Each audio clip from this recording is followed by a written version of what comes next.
Assalamualaikum warahmatullahi wabarakatuh. Anak-anak kelas 7, pada semester genap ini kita akan membahas materi tahsin kembali, yaitu tentang nun mati atau tanwin.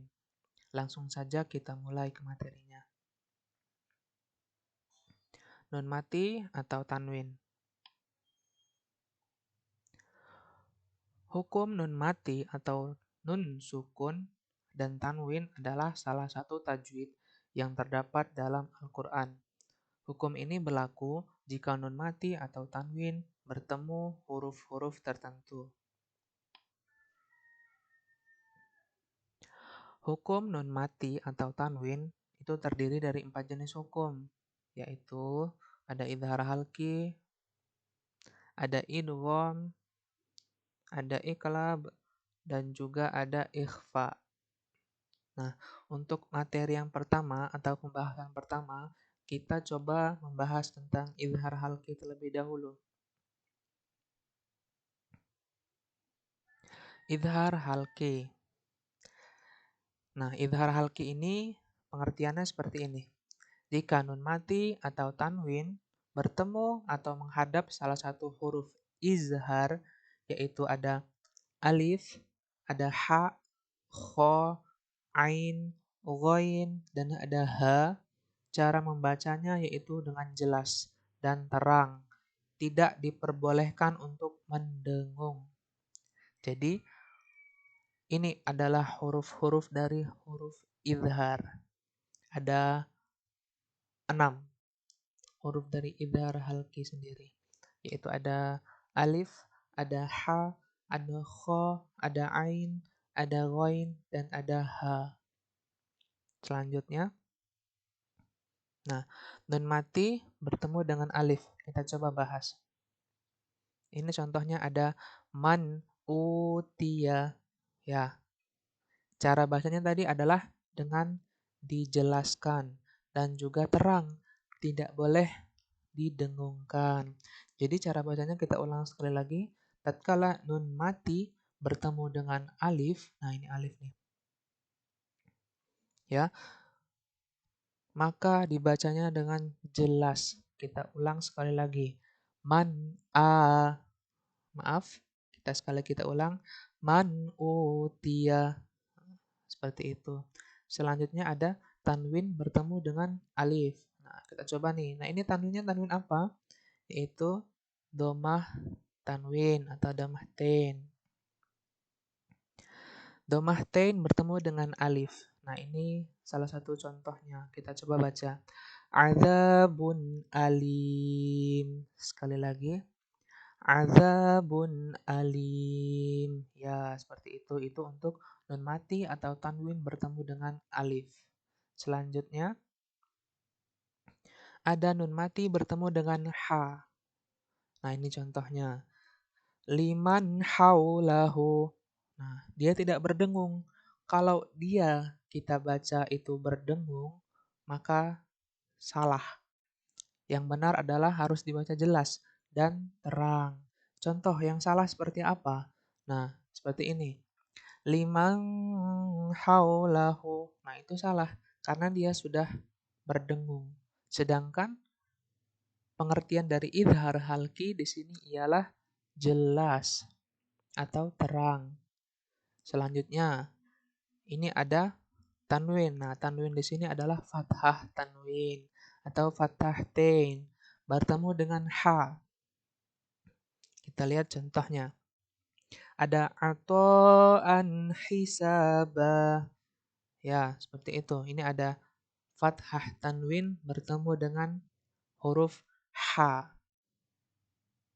Selanjutnya, ada nun mati bertemu dengan huruf kho. Ya, kita coba. Ada man khofat. Nah, dia tidak berdengung. Cara bacanya harus jelas. Man khofat. Selanjutnya ini ada tanwin lagi, tapi ini ialah kasroh tanwin atau kasroh ten bertemu dengan huruf kho. Kita coba contohnya. Kadzibatin khoti'ah. Nah, dia nggak boleh dibaca dengung. Kayak kadzibatin khoti'ah. Nah, itu salah karena dia sudah berdengung. Tapi yang benar adalah kadzibatin khoti'ah. Nah, seperti itu. Selanjutnya ada nun mati bertemu dengan ain. Nah, kita lihat contohnya. Min indillah. Nah, ini dia nih. Nun mati bertemu dengan ain. Sekali lagi. Min indillah. Nah, seperti itu. Nah, ini ada kasrah tain lagi atau kasrah tanwin bertemu dengan ain. Khulukin azim. Nah, itu dia tuh. Jelas ya cara bacanya. Sekali lagi. Khulukin azim. Contoh yang lain. Nun mati bertemu dengan huruf ghain. Itu ada min rislin. Sekali lagi. Ada domah tain bertemu dengan huruf ghain.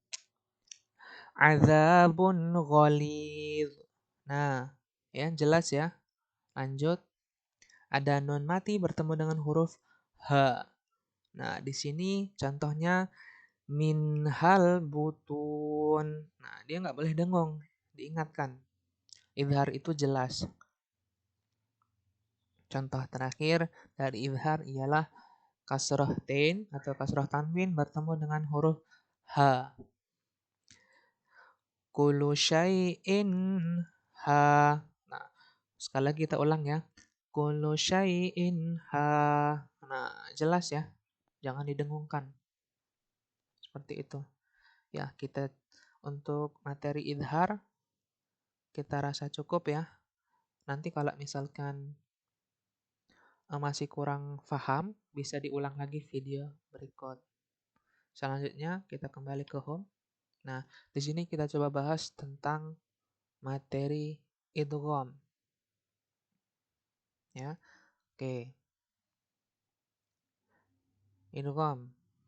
Idgham maknanya adalah meleburkan atau meleburkan satu huruf yang berada di depan ke dalam huruf yang ada sesudahnya. Nah, kita ulang sekali lagi nih, biar maksud atau biar jelas. Idgham maknanya adalah meleburkan. Meleburkan satu huruf yang berada di depan ke dalam huruf yang ada sesudahnya. Maksudnya itu dia masuk ke huruf berikutnya atau ke huruf sesudahnya. Nah, ini dia nih. Ada idgham itu dibagi-bagi ya. Ada dua. Yang pertama itu ada idgham bigunnah. Nah, idgham bigunnah ini ialah diartikan sebagai masuk dengan berdengung. Ini pengertiannya. Pengertiannya itu nun mati atau tanwin bertemu dengan keempat huruf. Nah, inilah huruf-huruf idgham bigunnah ya. Jadi, kita ulang sekali lagi. Idgham bigunnah itu ada 4 huruf. Yang pertama ada ya, ada nun, ada mim, dan ada waw. Kalau disingkat yanmu ya, ya, nun, mim, waw. Ingat ya, ini adalah huruf-huruf dari idgham bigunnah. Selanjutnya. Nah, ini contohnya kita coba bahas. Kalau tadi idgham itu diartikan meleburkan, kita coba leburkan di contohnya. Nun mati bertemu dengan huruf ya. Lima yara. Tuh, dia nunnya nggak dibaca. Tadi kan sudah diartikan bahwasanya idgham itu meleburkan satu huruf yang berada di depan ke dalam huruf yang sudahnya. Nah, jadi meleburkan itu maksudnya nunnya nggak dibaca. Nunnya hilang. Atau dalam arti langsung ke huruf ya atau huruf sesudah huruf nun. Kita ulang sekali lagi. Lima yara. Tuh. Dia dengung ya. Karena dia huruf idgham. Idgham itu juga harus didengungkan. Kita ulang sekali lagi. Lima yara. Nah, seperti itu. Selanjutnya ada domah tain atau domah tanwin bertemu dengan huruf nun. Hitatun naghfir lakum. Nah, ini dia nih. Lanjut. Ada fathah tain atau fathah tanwin bertemu dengan huruf mim. Fatham mubina. Nah, itu tuh. Maaf ya kalau ada suara-suara yang mengganggu sedikit. Kita ulang sekali lagi. Fathah tanwin bertemu dengan huruf mim. Fatham mubina. Ya, itu dia. Dia tanwinnya nggak dibaca. Dia nggak boleh seperti ini. Misalkan yang salah. Fatham mubina. Nah, itu salah. Tapi yang benar fatham mubina. Nah, dia harus masuk atau melebur ke huruf setelahnya atau huruf sesudahnya. Contoh terakhir dari idgham bi gunnah itu adalah kasrah tanwin atau kasrah tain bertemu dengan huruf waw. Quwwati wala nasir. Nah, sekali kita ulang ya. Quwwati wala nasir. Nah, sekali lagi ya, biar jelas. Quwwati wala nasir. Nah, seperti itu. Jadi, dia harus masuk ke huruf wawnya ini. Dia nggak boleh kuwatin wala nasir. Sama kayak ini juga tadi. Fathan mubina. Nah, itu nggak boleh. Tapi harus dibaca fatham mubina. Nah, seperti itu.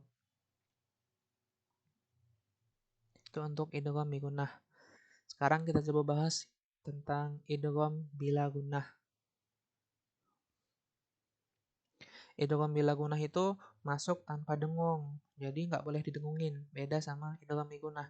Kalau bi gunnah itu dia dengung karena dia ada bi gunnah dengan berdengung. Kalau ini bila gunnah dengan tanpa berdengung. Nah, masuk dengan tanpa dengung.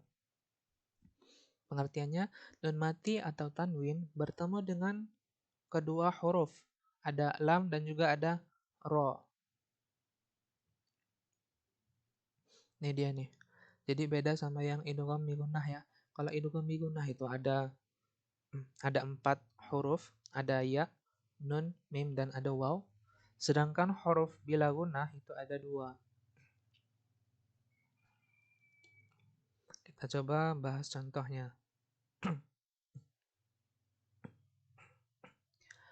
Nun mati bertemu dengan huruf lam. Ini dia nih. Miladun. Tuh. Dia langsung masuk. Nunnya nggak dibaca. Dan juga nggak boleh berdengung. Kita coba ulang sekali lagi. Miladunki. Miladunki. Miladunki. Nah, ini nanti dengung nih. Nanti kita bahas. Tapi di materi yang lain. Nah, yang kita bahas ini nun mati bertemu dengan huruf lam di sini ya. Jadi nunnya nggak dibaca, langsung masuk dan tidak berdengung. Sekali lagi, miladunki. Seperti itu ya. Lanjut.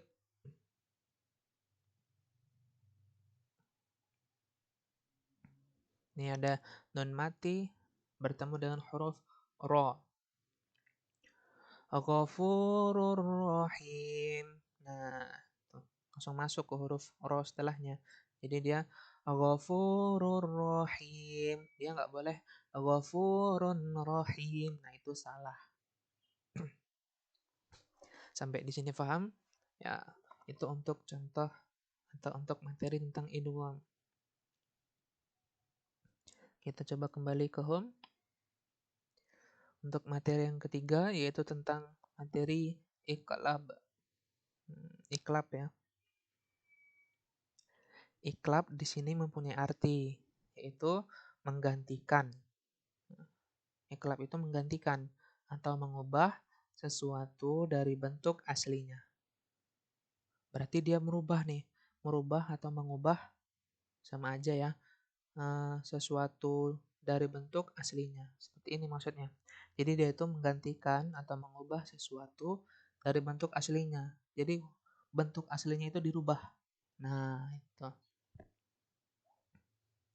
Ini dia nih, ada nun mati atau tanwin bertemu dengan huruf ba. Nun mati bertemu dengan ba. Jadi huruf iklab itu ada satu, ada huruf ba. Cuman satu ya, ba aja. Ini contohnya. Qalu ya wailana mam ba'asana mim marqadina. Ini nih, digantikan. Digantikannya yang mana? Nah, maksudnya digantikannya itu ba-nya ini digantikan menjadi mim. Jadi, ketika nun mati bertemu ba, dia bukan man ba'asana, itu salah, tapi mam ba'asana. Nah, nunnya ini yang dirubah menjadi huruf mim, mim mati. Yang merubah huruf aslinya kan tadi nun mati. Nah, ketika bertemu huruf ba, dia harus dirubah menjadi mim atau mim mati ya. Kita ulang sekali lagi. Qalu ya wailana man ba'asana mim marqadina. Hadza ma wa'adar rahmanu wa sadaqal mursalun. Seperti itu. Maaf ya kalau misalkan ada suara yang mengganggu lagi. Kita lanjut ke materi selanjutnya. Oh, ini ada contoh lagi nih. Ada satu contoh tentang huruf atau tentang materi iklab. Nih ada domah tin bertemu dengan huruf mim.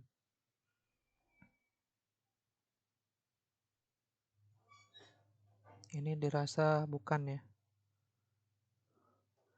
Nah, kita lanjut aja karena ini bukan nun mati bertemu dengan huruf ba, bukan. Kita lanjut. Jadi yang jelas ini ada nun mati bertemu dengan huruf ba. Tatkala nun mati bertemu dengan ba itu nunnya dirubah atau digantikan menjadi huruf mim atau mim mati. Jadi sekali lagi kita ulang. Qalu ya wailana man ba'asana. Nah, man ba'asana seperti itu.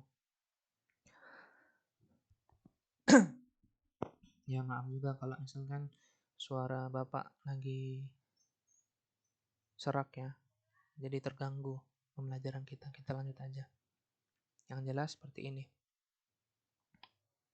Nah, untuk yang terakhir yaitu tentang ikhfa. Nah, ikhfa ini agak banyak nih. Kita coba bahas. Ya, ikhfa hakiki. Ikhfa atau ikhfa hakiki adalah menyamarkan atau menyembunyikan huruf nun sukun ataupun tanwin masuk ke dalam huruf hijaiyah yang berada di belakangnya atau sesudahnya. Kita ulang sekali lagi. Jadi maksud dari huruf atau hukum dari ikhfa hakiki itu adalah menyamarkan atau menyembunyikan, disamarkan atau disembunyikan ke dalam huruf hijaiyah yang berada di setelahnya atau sesudahnya. Nih, nun mati atau tanwin bertemu dengan 15 huruf. Nah, jadi huruf ikhfa itu ada 15. Apa aja hurufnya? Ada ta, ada tha, ada da, ada za, ada za, sa, sya, so, do, to, zo, fa, ko, dan ada huruf ka. Atau ta, sa, dal, zai, ada za, ada zai, ada sin, ada shin, ada sod, ada do, ada to, ada zo, ada fa, ada qaf, dan ada kaf. Ya, seperti itu. Jadi ada 15 huruf dalam hukum ikhfa atau ikhfa hakiki. Nah, ikhfa itu juga dibagi lagi menjadi ada 3 bagian. Ini yang pertama adalah a'la ikhfa atau ikhfa a'la. Bisa juga disebut dengan ikhfa aqrab. Nah, kita coba bahas.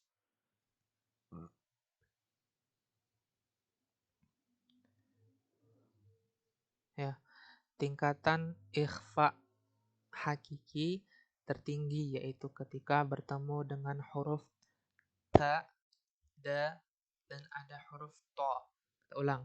Jadi, tatkala nun mati bertemu dengan ketiga huruf ini pada huruf ikhfa, ada huruf ta, da, dan ada huruf to.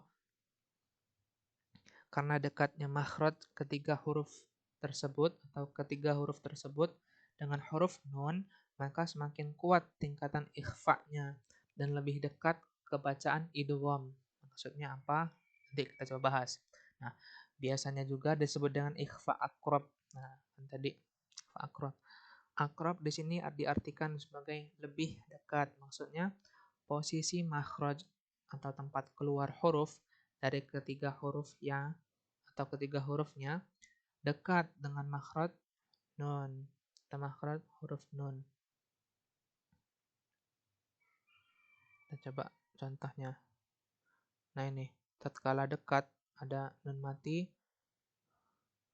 bertemu dengan ketiga huruf ini, dia cara bacanya seperti di en kan, tapi dia nggak en banget karena dia tetap samar. Jadi seperti ini contohnya. Min tahtiha tuh. Dia nggak boleh juga eng. Kalau eng itu salah. Atau ng ya, itu salah ya. Misalkan seperti ini. Min tahtiha. Nah, itu salah karena itu nanti tingkatan ikhfa yang lain. Sekarang kita bahas tentang tingkatan ikhfa a'la atau a'la ikhfa. Di sini diartikan tadi dekat makhrajnya, lebih dekat ke dalam idgham, ke bacaan idgham. Jadi nunnya ini seperti terbaca, tapi tidak terlalu terbaca. Nggak boleh juga min tahtiha. Nah, nggak boleh juga seperti min tahtiha. Tapi yang benar itu min tahtiha. Nah, itu dia. Jadi nunnya seperti ada, tapi nggak terlalu jelas juga. Dan juga nggak boleh eng. Itu untuk ikhfa akrob. Contoh lagi ada mintin. Nah, dia nggak boleh mintin. Nggak boleh juga mintin. Nah, itu salah. Tapi yang benar mintin. Nah, itu. Ada indah. Ada indah. Nah, yang benar indah. Ada indah. Nah, nggak boleh indah. Nggak boleh indah. Tapi indah. Nah, nggak boleh juga indah. Itu salah ya. Tapi yang benar indah. Indah. Nah, itu. Next. Ada na ikhfa atau tingkatan ikhfa hakiki terendah, yaitu ketika bertemu huruf qaf dan kaf. Nah, ini nih yang cara bacanya seperti eng. Karena jauhnya makhraj kedua huruf tersebut dengan huruf nun, maka semakin rendah. Ini rendah ya. Semakin rendah tingkatan ikhfa-nya dan lebih dekat ke bacaan izhar. Biasanya juga disebut dengan ikhfa ab'ad atau lebih jauh. Maksudnya posisi makhraj atau tempat keluar hurufnya itu dari kedua huruf tersebut jauh dengan makhraj huruf nun. Jadi dia karena jauh makanya dibaca eng. Kalau tadi ikhfa a'la itu posisinya dekat, makanya dia n-nya itu terasa ketika dibaca tapi nggak terasa banget gitu. Kita coba contohnya nih. Wayang qalibu. Nah, dia eng karena dia jauh posisinya. Rendah jadi tingkatan ini tingkatan ikhfa yang rendah. Sekali kita ulang. Wayang qalibu. Tuh, nun mati bertemu dengan huruf qaf. Tuh, ko. Dia harus dibaca eng. Wayang qalibu. Nggak boleh dibaca wayan qalibu. Itu salah. Nggak boleh juga wayanqalibu itu salah, tapi yang benar wayanqalibu. Selanjutnya ada in kuntum. In kuntum. Nah, itu ya, nun mati bertemu dengan huruf kaf. Jadi ada dua, qaf dan kaf untuk tingkatan adna. Ada wayang qalibu, ada in kuntum. Seperti itu. Lanjut. Yang terakhir nih, tingkatan ikhfa hakiki pertengahan. Yaitu ketika bertemu dengan 10 huruf sisanya. Ya, kalau yang pertama tadi ada a'la ikhfa itu ada tadato, kemudian tadi ikhfa ab'ad itu ada qaf dan kaf, sedangkan ini yang terakhir sisanya. Jadi ada 10 sisanya. Kan tadi huruf ikhfa itu ada 15. Tadi udah kepake 5, sekarang tinggal 10. Nah, biasanya juga disebut dengan ikhfa ausat. Ausat itu artinya tengah, pertengahan. Maksudnya, posisi makhraj dari 10 huruf yang tersisa itu tidak dekat dan tidak juga jauh dari posisi makhrajnya. Nah, ini nih. Ini yang dibedakan, yang membedakan antara ikhfa ab'ad, ikhfa a'la, dan ikhfa ausat. Ikhfa ausat ini tengah-tengah. Jadi dia seperti seperti eng juga. Gitu. Saya coba contohnya. Fa'ansab. Nah, lagi ada man safiha. Ada hubban jamma. Lagi. Oke. Kayaknya cukup ya. Kita boleh ulang tadi. Sekali lagi ya, ada 3 contoh di sini tentang ikhfa ausat. Fa'ansab man safiha hubban jamma. Nah, seperti itu maksudnya di tengah-tengah posisinya itu. Jadi samar. Fa'ansab man safiha hubban jamma. Gitu. Nah, ini gambar aja yang Bapak kasih terkait tentang 29 huruf hijaiyah. Ini tatkala nun mati bertemu dengan ke-29 huruf ini ada hukumnya. Ada iklab, ada idgham bila gunnah, ada bigunnah, ada izhar halki, dan ada ikhfa. Ya, seperti itu. Oke, sekian ya materi yang bisa Bapak sampaikan. Kalau misalkan kurang jelas, nanti bisa diputar ulang videonya. Dan video ini akan Bapak sampaikan melalui YouTube. Terima kasih. Bapak akhiri. Wassalamualaikum warahmatullahi wabarakatuh.